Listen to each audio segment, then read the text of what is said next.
Welcome everybody. I'm Mark Fox, CEO of NetEvents. Delighted you can join us today for our session on what does the future look like for cloud-delivered cybersecurity solutions. Our analyst partner for today is Fernando Montenegro of Omdia, and Fernando is going to introduce his panel and then we'll have the discussion. Our panel today includes F5, Spirent, and VMware. So Fernando, thanks for joining us. Over to you. Thank you very much, Mark, and everyone. I hope everyone is having a great day. I'm Fernando Montenegro, one of the analysts at Omdia, looking at cybersecurity coverage in general and cloud security as one of my areas. I'm delighted to welcome on the panel Haiyan, Chad Skipper, and Sashi Jayeratnam. And I hope we have a nice conversation on the topic of cloud security. And as Mark mentioned, I've prepared a few slides to talk about just to give us context for where we are. So we presented high-level drivers for security, and the idea here is to understand how we got here in the first place, right? If we start at the beginning, we've had digital transformation as a topic for the past few years. That's not particularly new. What had been new up until before 2020 was the acceleration, right? The driven acceleration. We are now at the tail end of it, and that has led to that has led to technology being absolutely key to business. At Omdia, we refer to the term as digital dependence, right? We all depend on technology now, no matter what size of organization that we're in. And that has led, that digital dependence in combination with what the brought about has led to four high-level events. The first one is a distributed workforce, especially for knowledge workers.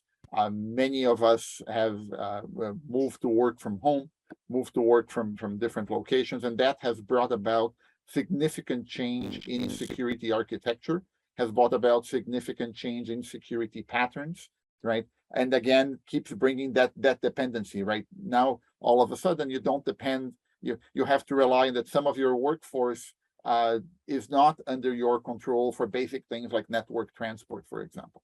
So that's digital workforce was the first. The second major driver was what we call like fast-paced digital value chains. We've all moved to organizations. As organizations, we've all moved towards adopting different providers of different services across our value chains. Here we are having this conversation, leveraging Other.ai and leveraging Zoom as a perfect example of that, right? Now, of course, many of these services we already used externally. Some of them we were used to using internally in organizations and have now externalized them. So that's point number two. Point number three is that we have that transformation also led to much more distributed compute, particularly if you think about the notion of technology supporting physical processes in the world. We are now in much further ahead in deployments of 5G technology, supporting IoT use cases and industrial IoT use cases, et cetera, et cetera, et cetera. Not to mention people or end users distributed in multiple locations. And the fourth element of this conversation, the fourth major trend, right, is that we have now moved, and this is the point of this conversation, right, is that we have now adopted cloud-based environments. We'll see in the slide in a little bit, almost as a default for organizations. Taking these four major trends into account, we then also can easily map them to what we normally talk about in IT management, people, process, and technology, right? So across all of these domains, we've had a scenario where we have to deal with issues such as skills or talent shortages. How do we do retention? How do we handle outsourcing for new for services? Which ones do we outsource? Which ones we don't? On the process side, that has led to significant transformation within organizations, right? We've moved into we were doing agile already. We've moved towards DevOps or DevSecOps in something like the security angle, right? In other words, supporting all of these processes requires a pace of change that organizations didn't have before. And then on the technology side, that is what has led to the proliferation of terms VTA, Zero Trust Access, Sashi, Secure Access Service Edge, XDR, Extended Detection and Response. The new one on cloud is a CNAP. So we've had to deal with these contexts. We have to deal with the scenarios or the technology affecting all of these. Now, one of the things we like to, when we engage with end user organizations or with other stakeholders in security, one of the things we ask about is, okay, particularly for security executives, what kind of concerns do you have? What are your top tier concerns? And this came from a survey that was run earlier this year. And specifically in the context of cybersecurity, it was really interesting that two things came out from executive respondents, right? And this is broadly transferable to the population at large. Tier one, we define them as tier one and tier two challenges just because there's a significant, just proportion, right? And significant challenge for organizations, how you do incident response effectively, right? Ties into the skills gap that we mentioned before and other areas. Point number two, how you secure new technologies. All that cloud delivery that we've been doing have had a significant impact on security. And then point number three, the first law of economics, right? There's always a restraint, right? There's always a concern. So how do you handle your concerns about security, about budgets? And then the tier two challenges doesn't mean they're not important, of course. It's just that they don't align as much with the tier one. How we are aligning security to outcomes, it's fundamental. How we are handling the skill shortage, and how we're doing this type of integration and coordination of the many vendors in our supply chains. So this is what security professionals are concerned with.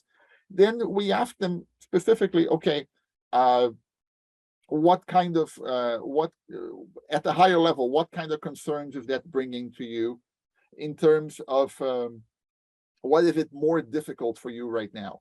And it's interesting for the topic of this conversation that, I mean, comes from the same survey, that securing the cloud came on top as their most difficult task at this point in time, right? And we can always debate the point. I'm a fan of George Box, a statistician, that says all models are wrong, but some are useful, right? So we can debate the point whether 35% is more than 34%. That's within the margin of error. That's fine. But securing the cloud at 41 was an interesting element of this conversation. Now the question is, how prevalent is cloud deployment? And this is one more data point I want to show to you.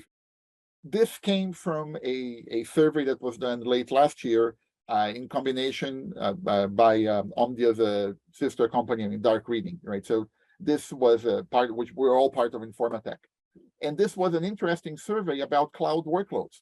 Now, we were not asking people whether you are on cloud or not, right? We're all on cloud in these days. The question was, when do you expect to have the majority of your workloads in cloud, right? And it was interesting that this was done, you see, September to last year. And it was interesting that at the time, 25% said they already had the majority of their workloads in cloud. Another 20% said they were going to get this within the year. So we are conceivably at the point, we're very near the turning point where it's not whether people are going to have some workloads in cloud, whether it's the majority of population has the majority of their workloads in cloud, right? So this is a significant issue for practitioners and vendors alike.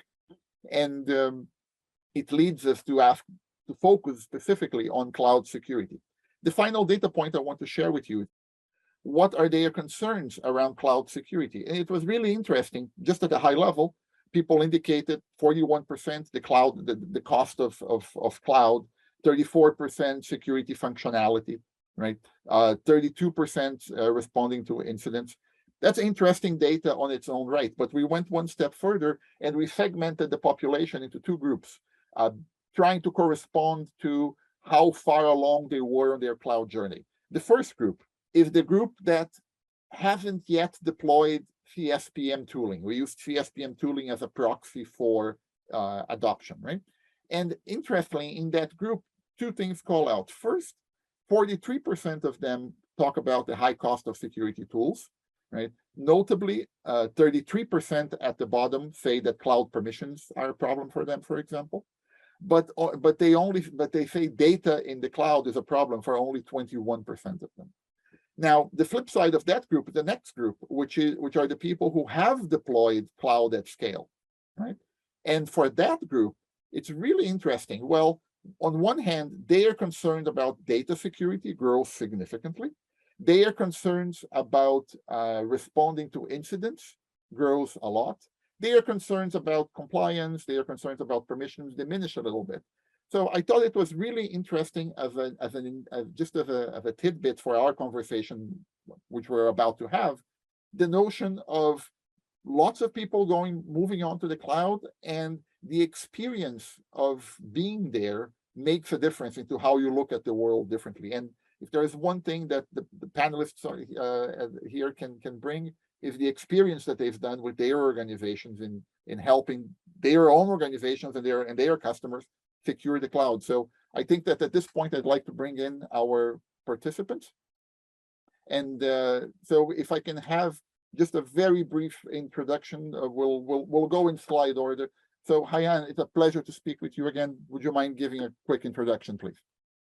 Yes, thank you for having me. Haiyan Song. I'm the EVP and General Manager leading our security and distributed cloud services at F5. Perfect. Chad, do you want to say a few words? Absolutely. Thank you, Fernando, for having us on. Nice to meet everybody. Yeah, I'm Chad Skipper. I'm the Global Security Technologist here at VMware, covering the extensive capabilities that we have from a security perspective. And last but not least, Sashi. Yeah, thanks, Fernando. Nice to meet everyone. My name is Sashi Jayeratnam. I'm a senior product management leader who manages the security portfolio for Spirent. Perfect. So it's a pleasure to have you all this. I know we had a few prep calls, and those are fun and spirited. So if we could just bring that conversation into live now, I think we'll be on a phenomenal spot. So the way we've organized this is we have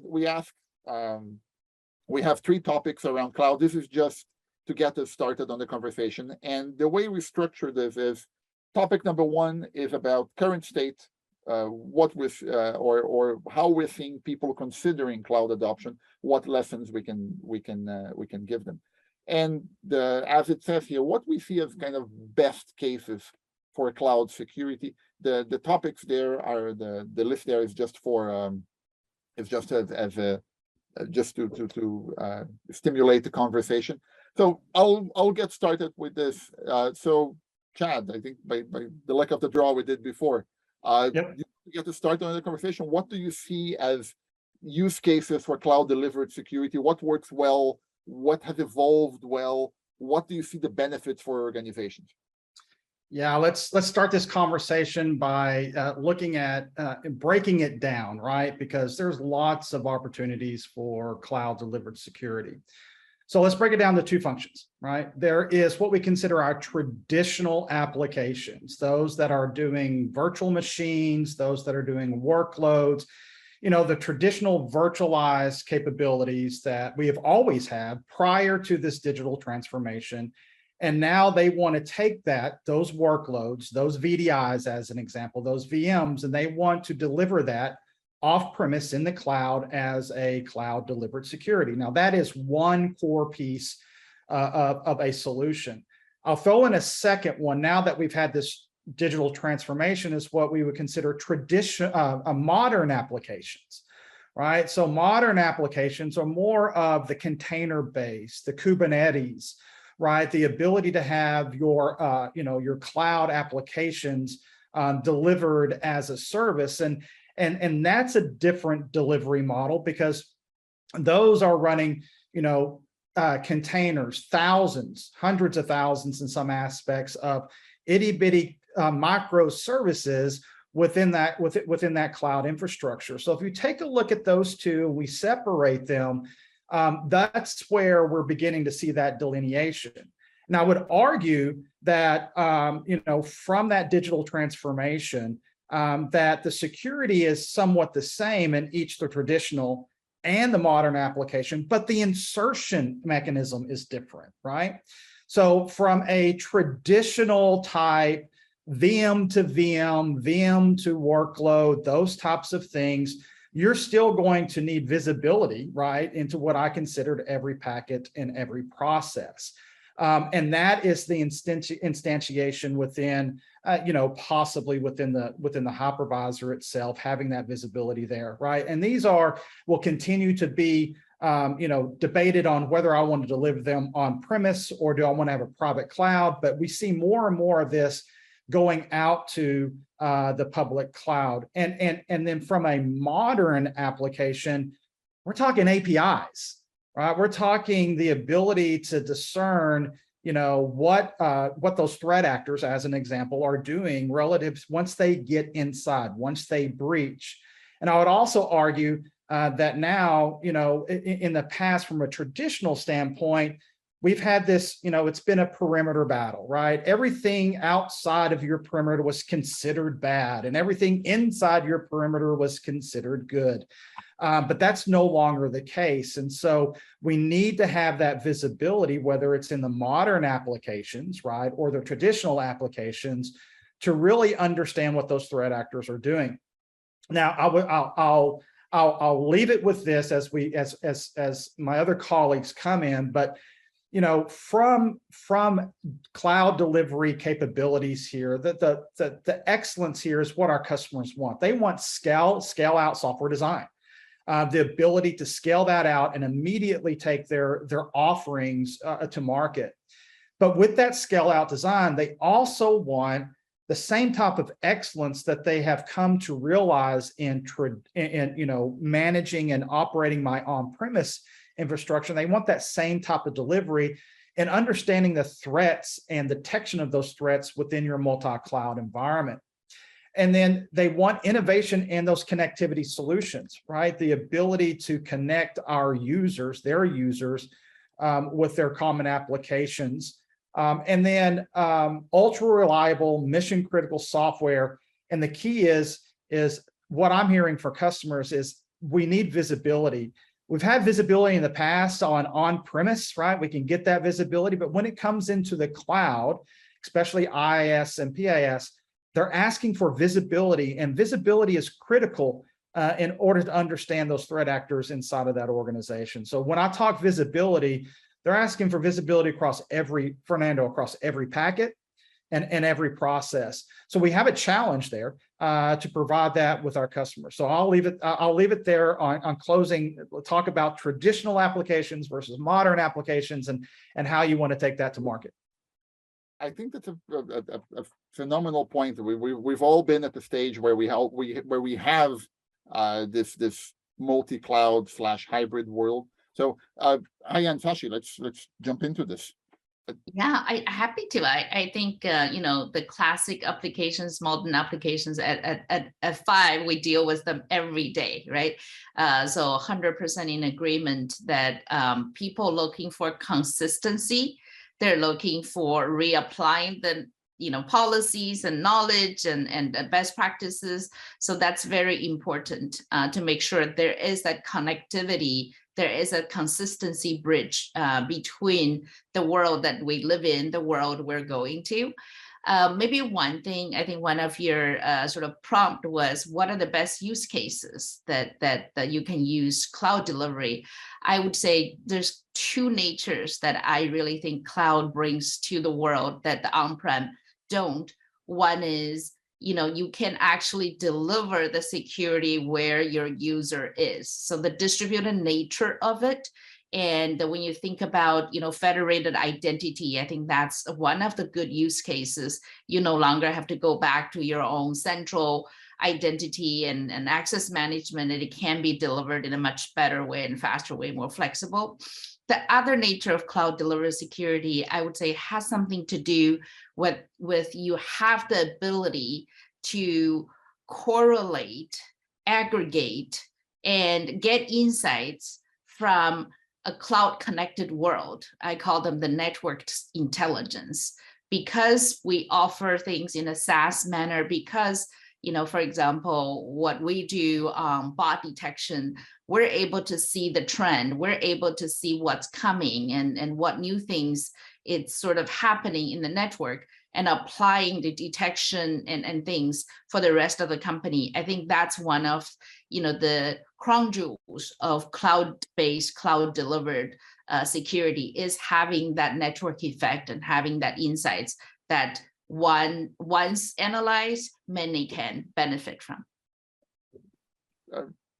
Sashi? Yeah, just to touch on, what Chad mentioned about, traditional and the modern applications, and, what Haiyan mentioned, how you can move the security closer to where the users are and where the applications are. And one of the prompts that you had was about, what has evolved nicely from on-prem to cloud. And I would say network security elements is probably where we are seeing the most nice evolution of firewall services and IPS IDS services, and the web application and API protection services. Those are things that are moving nicely into the cloud, but it's not just moving what you had on-prem to the cloud is going to be a remiss, because you're a solution that doesn't have the awareness of the cloud, because cloud is very elastic. You have very ephemeral workloads. Things change very quickly. And even these tools, when you move them to the cloud, you need to make sure these tools have cloud awareness of the cloud workloads, because cloud workloads are no longer about protecting IPs and locations anymore. It's about tags and security groups and autoscale groups and all of these things. And if your security solutions are not aware of these concepts, then you're not going to, it's not going to scale very well, and it's not going to be effective for you. Yeah, Sashi, I like what you're saying, the policies, right? We've talked here at VMware about the policy needs to live with the application from cradle to grave, right? Because especially in a containerized world, that container can come up and down, depending on demand, and it can come up and down in many different locations, depending on where you have it. So it's very important that, from a scalability perspective, right, the policy that is protecting that container, as an example, lives with that container and dies with that container as it goes on. And this is an advantage, an efficiency advantage of moving things to the cloud, is having that that ability to create those policies that live with individual containers. And I'd also say this, when it comes to the cloud, visibility is key too. And I'm sure we all know this, right? VM to VM, VM to workload, as an example, traffic on the same hypervisor never passes a span, never passes a switch, right? Never passes a core router.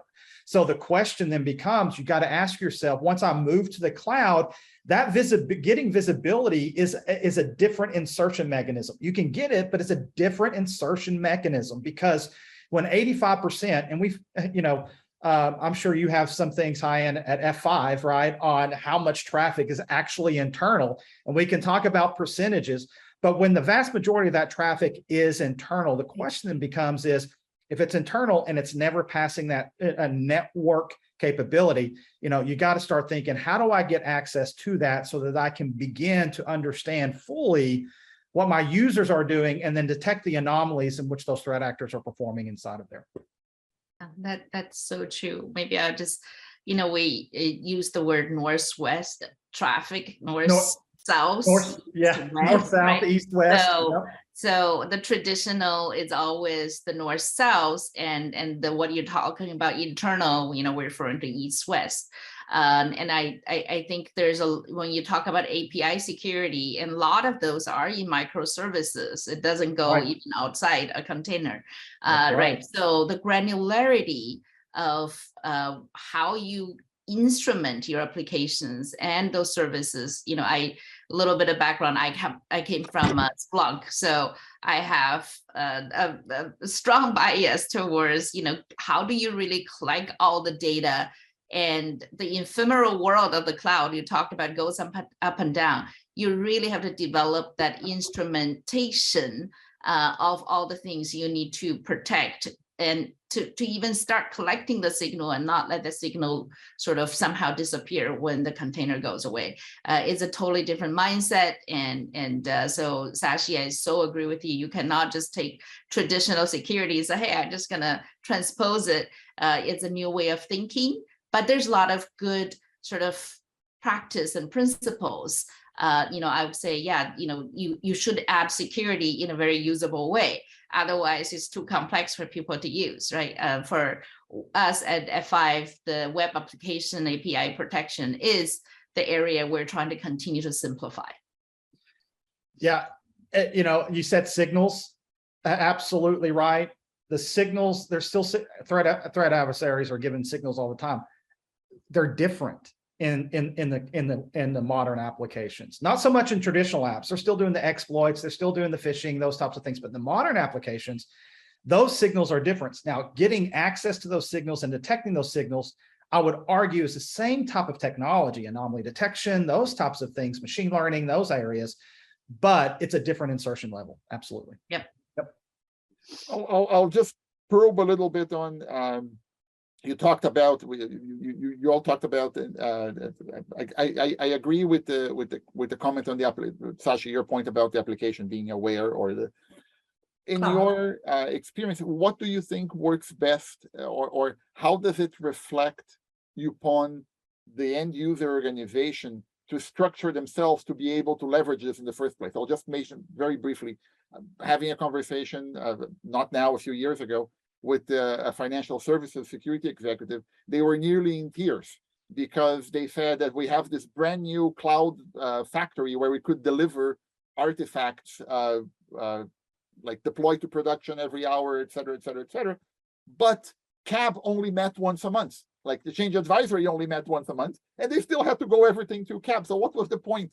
So if we can get a brief comment on what do you see from an organization, which will tie into our next step, from an organizational perspective, how do you advise people to, okay, let's go ahead and organize ourselves for cloud? Yeah, that makes a lot of sense, right? The main reason why people move to the cloud is because of agility, okay? Agility means things change quickly, and you need to be able to adopt quickly, and your policies need to change quickly. You need to be able to embrace the new workloads that are popping up. New security policies needs to scale effectively.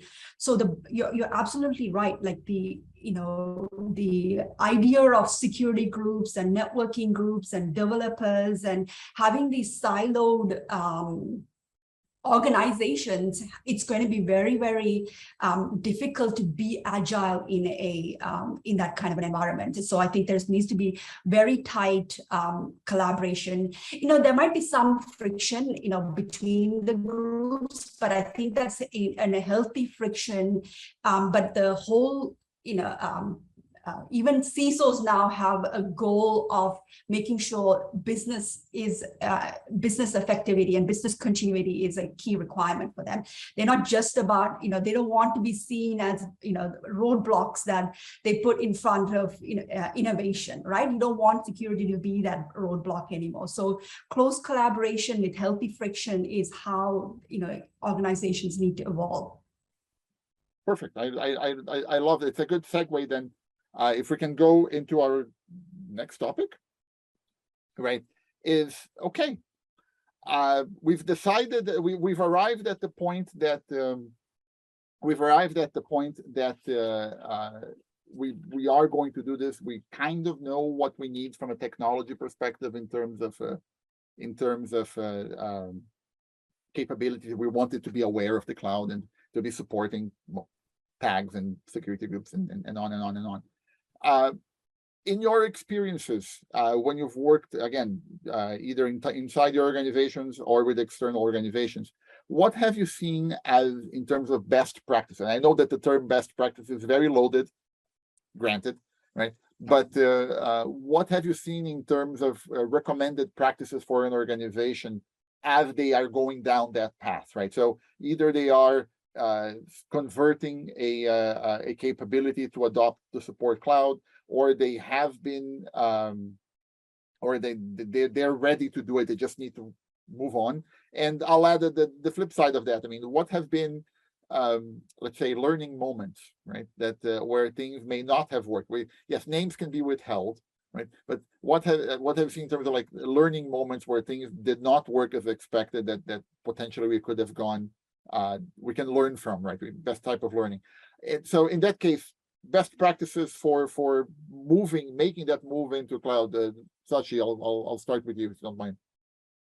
Yeah, Fernando, I think in one of your slides, I think you said, like, one of the biggest concerns that, organizations have is the lack of control or lack of visibility. And that all comes down to, making sure you have the right tool set. And I think the best practice, it doesn't, regardless of where you are in your journey of this transformation, whether you just have, one workload in the cloud or you have, 50% of the workload in the cloud, I think having the end goal or your end, end picture in mind when you are making this, making this journey will ensure that you make the right tool choices, because you don't want to just move to one cloud and pick that cloud providers or that particular vendor's tools and then think about, oh, now I'm going to move to another cloud, or I have to still manage my on-prem. So having tool sets, visibility, security controls, tool sets that will help you navigate the heterogeneous environment that your hybrid networks are going to be. I think that's going to be a critical factor. And the second thing is that, with cloud, it's all about scale and, performance and all of these things that are happening elastically. But you don't want to take that same approach that you had when you were doing traditional network build-outs or traditional, server build-outs and kind of over-provision things for you, because the whole point of cloud is that you pay for what you use and you're able to grow and scale. But it's also important that when you're making this transition, you right-size that environment, right-size the environment for the workloads, right-size the environments for the security controls that you're going to turn on. And when you're right-sizing this, because every workload, very unique to the organization, will behave very differently in different cloud instances. The underlying infrastructure of the cloud makes that application behave very, very differently from one cloud to another. And you need to understand and characterize that ahead of time. And, having and that'll give you a little bit more confidence. And also when you're deploying these controls, deploy it and characterize it with the policies that you're planning to deploy. Because as you add on more policies, how that security control performs is going to be very much impacted. So you have to right-size the compute environment, even for your tools that you're going to deploy in this environment. So, I think those are some of the things that I was thinking would be some of the best practices that people should follow. I love your context about right sizing. I've had many conversations where people get sticker shock from cloud because they all of a sudden they provision I don't know, 0.5 terabyte of memory server because that's what they needed on premises. Exactly. Perhaps you don't need 0.5 terabyte of server. You can get fine with it if you provision for the scale out. But I thought it was really interesting that you brought up the idea of deploying the policies with alongside that, which ties perfectly back to what Chad mentioned just before. So, Chad, putting the spotlight on you for a second, if you don't mind. Yeah, absolutely. I would argue that the cloud operating model actually gives us a combination of operational efficiency and better security, right? And the reason I say this is because, in the cloud operating model, the infrastructure is implemented as software. You've got your core switching, you got your routing, you got your firewall, you got your IPS, you got your load balancer, you have these things called advanced threat protection, call it network detection response, or whatever it is. And all of this, also under these are high-level APIs, and we have to feed it from the dependency of proprietary hardware, which means that we can pick it up and basically move it. But I want, from a technologist perspective, this is, when we talk about best practices for embedding cloud, based security into the organization, I want to start off with when you're going to the cloud, you've got to look at, what is integrated in that software defined networking, SDN, right? Because that gives you the power. Number one, when you're going into the cloud, whether it's traditional or whether it is modern applications, first segmentation, microsegmentation, this is going to help reduce that blast radius. So when we go to the cloud, you got to think about those. All your VDIs should be segmented, period, end of story. No VDI should talk to VDIs. Absolutely no, right? So those types of things on that perspective, right? So from that segmentation, micro-segmentation is about the applications. What application can talk to what applications of what ports and protocols, right? And so first and foremost, we tell our customers, let's get an understanding, no more flat networks, understand exactly what those segmentation, micro-segmentation policies are, what you want to do. But at the same time, we know that there are segmentations only going to reduce the blast radius, right? I mean, relative to moving laterally in some aspects, but there's common ports and protocols, RDP, Samba service, DNS as an example. So now the second and third phase of this is you've got to be able to inspect those segments, right? Every packet and process for adversarial communications, adversarial conversations, right? How that threat actor is getting initial access, how they're communicating, how they're using command and control, how they're obfuscating their lateral movements, because they are threat actors. We see this quite frequently. The number one protocol that threat actors are using to break segmentation, right, to move across segmented networks is RDP, Remote Desktop Protocol.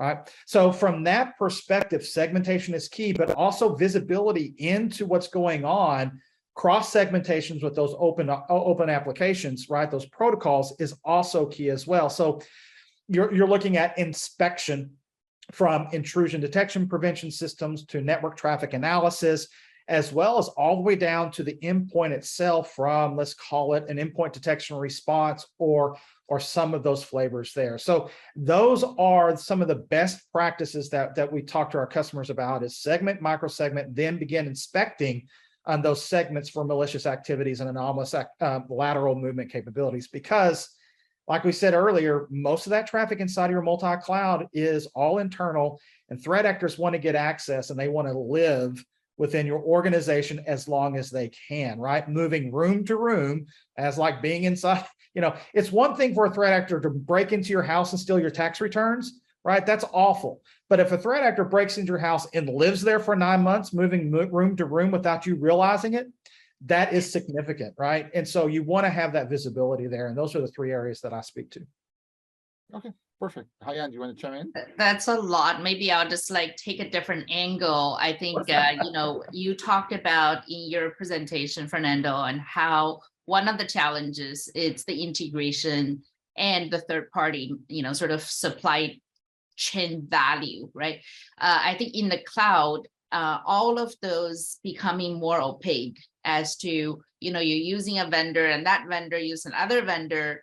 And I think that's going to be one of the things that we need to be very mindful of in vendor management at the very beginning. Have a protocol, have an agreement. How do you deal with incident response? And because when you have everything in control, you can do certain things. When you don't, you depend on third party.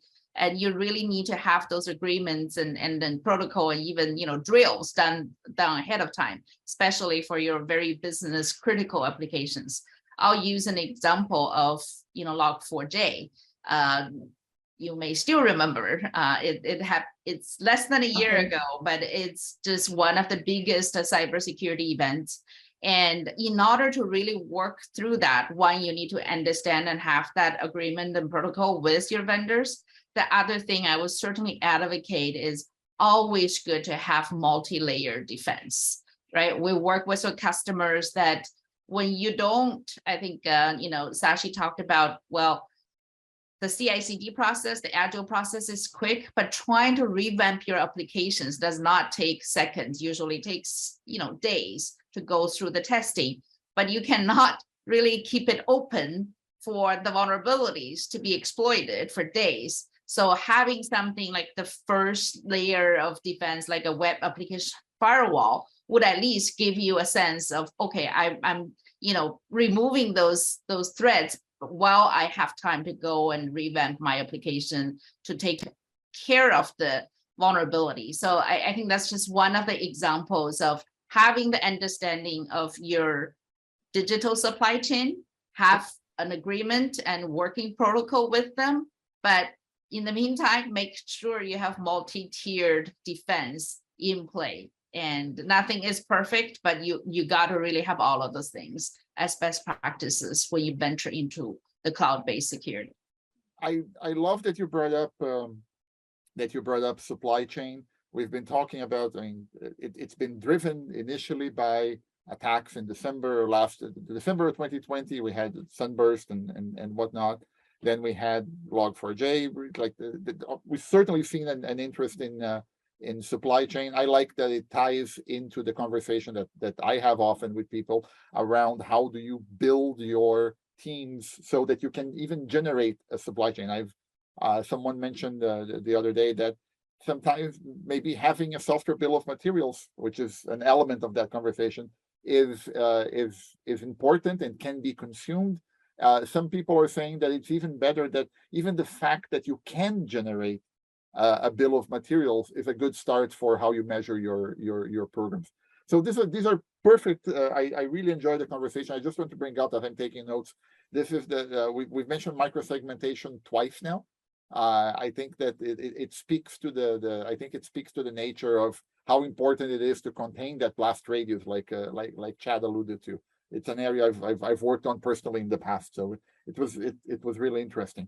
Now we can move to topic number 3.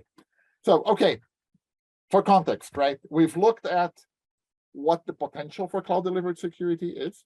We've looked at some recommendations for organizations as they are considering this, and I really appreciate the idea of, hey, we're going to measure, we're going to inspect and see what's going on, we're going to understand where our data is, and so on. Let's move the conversation to, okay, what's next, right? Where do we expect cloud-based security to go? And the notion here is, much like the data we showed earlier shows that people who have deployed cloud security tooling have changed their perception of what's important. In your opinions, what do you see as important in the future, right? What do you see both in terms individually within, like for an organization that is deploying cloud security, I'm based in Canada, so I have to make a hockey reference, right? Where is the puck going to, right? Where is the puck going to next in terms of cloud security? And at the same time, what kind of roadblocks do you expect in terms of cloud security? Haiyan, I know that we've luck of the draw that you can kick off the conversation, the others chime in, of course. I'm happy to, just like how Chad answered the question, let me try to at least zoom out a little, right? Well, you talked about digital transformation, how the accelerated that. And when I think about the world we live in, I use, 3 words that all start with a D, right? One is becoming more and more decentralized. People work from anywhere, the applications and things needs to be delivered to wherever, the user is. The second word is disaggregated. And there's no sort of one single app that's monolithic. They all use some other components and services, and that just adds more complexity. And the third one would be everything is digital. Think about our IDs is digital. Think about the digital IDs nowadays don't mean user and password. It could be an ID for a device. It could be a signature for a software. It could be a signed thing. So digitized ID, it's at the center of many of the security policies we need to enforce. So with those 3 as the backdrop, we look at cloud-based security, got to start thinking the nature of when things are decentralized, there's no one choking point. You got to really think about, I think everybody, Sashi and Chad all talked about the microsegmentation, the delivering the security where the application is. They have to go hand in hand because there's no central place to enforce that. And when you think about disaggregated, you cannot think of security as a very big, well, I'm just going to do identification of users and we're good. It's all zero trust. It's all at the level of microservices. So the granularity of the policies and the instrumentation, I think Chad used the word insertion point, all need to change. And when everything is digitized, the authentication cannot be just password and like access. It needs to be really something that's embedded and dynamic as things change. So got to be behavior based versus signature based. So when I think about all those, and if you look at the cloud-based technology, I really love the slides that you had about, well, people who have deployed CSPM look at the world one way. And people who have not deployed look at the world in a very different way. I think the CSPM is only the beginning, right? Because misconfiguration is such a big issue. And the next thing is the more holistic cloud native application. And security is not only about application, it's about the infrastructure the application runs in. And I would always say, your application can only be as secure as the application infrastructure you run in. And you can only respond to things when you can see it holistically. So I do see there's a lot of evolution in security for applications and APIs, going from the traditional WAF to API security to now we call it the cloud web application and API protection, the new WAP sort of world. But that's really not the end. The end is that plus the infrastructure, application infrastructure protection that has to be done holistically. There's many other things, we can really think about where the putt is going, but I think the 3Ds and the transition of the nature that everybody talk about, the cloud-based application, really give us the crystal ball on what's going to be more important going forward. Perfect. Chad, you want to chime in? Yeah, I'll add on to that. Great comments, Haiyan. Absolutely, I agree. The thing is one thing I will say from this perspective is sampling is no longer a realistic option for stopping attacks. If you can't see it, you can't protect it.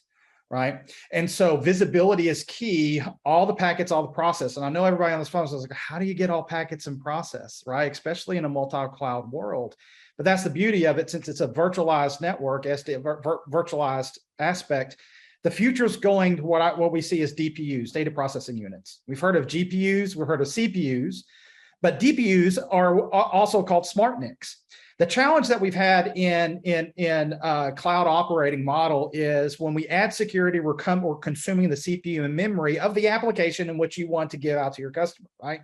And so we want to be able to also see every packet in process and no longer sample. So moving those security capabilities off of the CPU into a smart NIC for DPU, data processing unit, just like you have a graphical processing unit, is the future in which we're going from a multi-cloud operating model, right?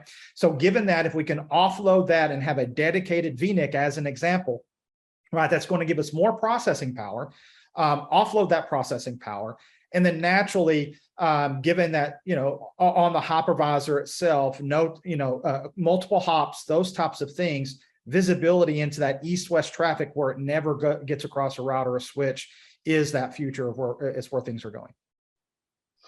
Interesting. If we're geeking out, geeking out, you want to geek out? Geeking out on that, maybe just add one thing. You talked about the DPUs. Yeah. I think the new evolution of the eBPF, it's almost like I think the software version of it. And that's another technology that can be leveraged to do what you're doing. So, on the API side, absolutely. Yep. Sorry, Sashi, go ahead. You seem get excited. Yeah, I mean, like one of the things that Haiyan mentioned with all the 3Ds and what Chad just mentioned, it's all about the amount of data that is being generated. It's the data that is coming from all the cloud infrastructure, all the data streams that are coming from all the different tools and security tools. I think, the area where how to manage that data. So, being able to do some kind of AI or ML on those data is going to be a very important thing, to be able to manage the vast amount of logs and alerts and things that are coming down, network operators or a SecOps team's desk. So, I think that will be a major a trend going forward, and being able to correlate that data. Like, we need this information to be able to correlate, being able to trend, being able to use that data to be able to predict what your posture might look like, or what things are going to go wrong. That's one area that I think the industry is going to move towards, being able to help our organizations to be able to achieve that. Okay. Yeah, I agree with that, Sashi. You got to connect the dots, right? For Yes. From an adversary perspective, it takes a lot of technology to do that, but we got to give that context, right, to that end user on, hey, look, this is the state of this threat actor inside your organization. He was here, he moved here, he did this, he got this, he exfiltrated this, right? So, like it. Yeah, that's 100% plus one. I think that was the example of, you got to have infrastructure, the application infrastructure visibility, and you got to have the ability to take certain actions. So it's not just about visibility, but taking actions. There's just lots of debate. Is it agent or agentless? I think if you think about, a detection and response, I think the answer is fairly clear. Like, you need those abilities to take actions if we're dealing with everything is changing and the threat is happening all automated, right? 40% of the traffic are bots, and you got to be able to respond to it in machine speed. Yeah. This is interesting because it brings in different elements, right? So you brought up DR, so connecting the dots, which I think is part of our logo, I think, right? That one of the things that's interesting is that we are observing it as an evolving practice is CDR, cloud detection and response. My colleague Eric Parizo runs our practice that covers the security operations, and that's a big focus for them, right? Is how do you equip your SecOps teams to do cloud better? So the CDR, which is tightly close to extended detection and response, XDR, which is the area that we focus on a lot. So it ties in very nicely. I'll throw in as one more question. You brought up bots, Haiyan. To what extent do you all see, to tie back into the business for a little bit, right? To what extent do you see the future of cloud security as having a better tie-in between what the cloud is doing, right, with what the organization wants to achieve from the business perspective? I should add here that I've had some experiences in anti-fraud in the past, and I find it a fascinating area, right? So in your conversations, what have you seen in terms of supporting the business, or in the future, how do you see this type of alignment growing or changing, and how can you help? Right. Yeah, I think, as you mentioned, alluded to, I think the connection between security and business, especially risk management, just continue to grow, right? Thinking about bot, I always tell people, I said, it's so much easier for me to explain to my kids what I do when I say, hey, when there's a sneaker drop, and we're there to protect you who want to go and get the next sort of sneaker that you want, versus letting all the bot take care of these things. And that decision is not just made by their CISO, it's made by the business, the line of business owner.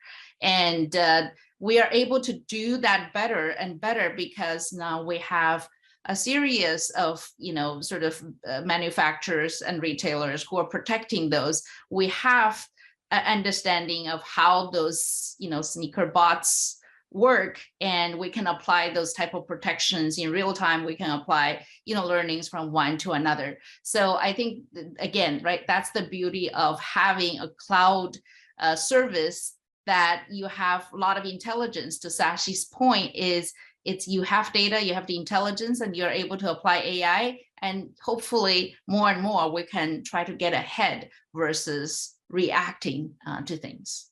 Yeah, Sashi, the point I was going to bring up, the point you made about analytics and whatnot, that ties in here as well. Do you want to chime in a bit? Yeah, also, analytics, but like being able to automate, right? Like take that data and actually do something with that data. Like, we need to help organizations move security to the kind of a cloud model, like self-reliant, self-healing, kind of a model by, taking some remediation steps in an automated fashion for the policy organizations would be, and automation is going to be key to be able to do that. Okay, Chad, you want to bring us home? Yeah, I'll bring us home. This has been a great conversation. Here again, I think we all talked about how businesses embrace multi-cloud. They're confronting, a new level of complexity that creates these pain points, right? And so as we close, including driving consistent governance across those clouds, driving consistency in app design, and in data portability across the cloud, and design and operating your network and security, is complex environment. And so as we move toward that cloud operating model, I think we all can agree we can't take the old tool sets and try to, mesh them into this new cloud operating model. We're going to have to think differently about this and how we instrument our VMs. I hope this conversation was helpful to everybody to think differently about that. And we really want, in the cloud operating model, we want that private cloud to basically look like what used to look like our public cloud, and have those same type of capabilities in there. And so given that, we are definitely moving toward that. And I'll close with this. This is giving us the ability, the cloud operating model, I guess, gives us that combination. It can give you the combination of those operational efficiencies and better security, because if we are able to have the infrastructure is implemented as software, right, that gives us the ability to see more and stop more across that multi-cloud environment. I really like that summary. I'll give you a chance to do it again in just a minute. So if we can, let's just move on to our conclusions then. Right. So this has been a phenomenal conversation, and just from the chemistry of it, I'm sure that the four of us could probably spend a couple of hours doing this, and yep. I'm looking forward to the opportunity of doing that at some point. For now, let's just summarize for our audience, and what would you find? What would you bring in as like a 30-second, 1-minute summary of where you have seen from our conversation, where you've taken this? I'll take from each of you, like, elements that I find particularly relevant. Like, I really appreciate the distinction, or the need for visibility, and the need for visibility that is ready to support cloud environments. Once you have that visibility, how you do analytics and how you analyze, and that is critical. And then how that signal then becomes a response within the organization is key. My tying into how that ties to the business, to the value that the organization is actually looking to do that. I'll take that as my summary. Haiyan, do you want to go quickly? Sure. I would probably use the power of and as a theme. Think application. When you think about security, think application and APIs, but also your application infrastructure holistically. And the power of and, when you think about cloud and the distributed nature of the cloud, but also think about your hybrid environment. When you take that holistic approach, you're going to try to at least reduce some complexity that the new world is bringing in. And the third point I would conclude, we talked about think observability, think about automation, but think of detection and response as the purpose and the goal, and that'll help ground you the type of data and the type of automation, because otherwise we'll be overwhelmed. So detection response is the goal. So those are the power of N for 3 things. That's absolutely perfect. Chad, you want to summarize? Yeah, I mean, just like I said before, I agree with Haiyan, but I'll say this: see more, stop more. Right? You've got to be able to see it before you can stop it. You've got to instrument your technology, look at your vendors, and then not just seeing more and stopping more. It goes back to what Sashi was saying as well, is you've got to apply the right, I would say, technology on top of every packet and process, because each protocol is different. Right? It takes different types of machine learning, many forms of machine learning to detect different types of adversarial connection, but instrument it to where, sampling is no longer effective, right? It's just you're missing too much. So instrument it. This is software, right? You have the capability, even in the hypervisor, to do agentless monitoring and be able to see more and stop more. That's where I would say. Perfect. Sashi, bring us home. Yeah, as you move from your traditional applications and traditional networks to your cloud networks and cloud-based applications, you want to make sure your user experience and your security is consistent through that journey, whether it's on-prem, whether it's cloud, and whether it's a hybrid environment. Bring a test measurement angle to this. It's like you have to have a good understanding of your baselines. So have a measured approach. Understand your security posture, measure your security posture, understand your latencies and performance profiles on-prem and in the different cloud environments. So as you make changes, and change is going to be inevitable in this space, and it's going to happen. Your network in the morning is going to look very different in the afternoon, because of the rate of change. And the only way you're going to keep up with the rate of change is going to having a robust change management practice with testing as part of that change management practice. That's perfect. At this point, I really want to thank everyone for the conversation, and I wish we could have more time, because this was lovely, right? And so I want to thank you all for this.